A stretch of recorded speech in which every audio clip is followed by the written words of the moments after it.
Hello friends, welcome to Creative Medicine. In this lecture, we will learn about. Hello friends, let us now learn some important points about dural venous sinus histology. In the dural venous sinus histology, we have two layers. One we have meningeal layer and we have endosteal layer.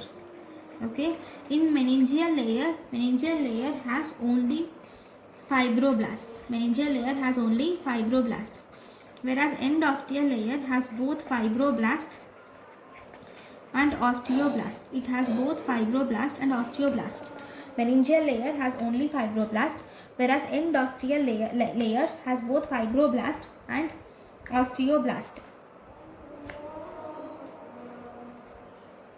So if you see, the dural venous sinuses are actually lined by endothelium.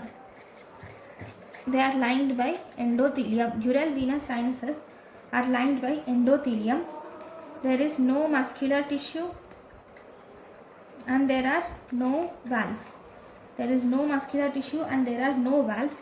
Here actually the emissary veins and diploic veins drain in dural venous sinuses.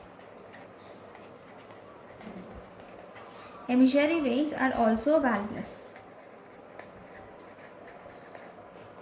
These will connect extracranial and intracranial venous sinuses. These will connect extracranial and intracranial venous sinuses. So these are the important points about dural venous sinus histology. Thank you for watching. Thank you and thank you for watching.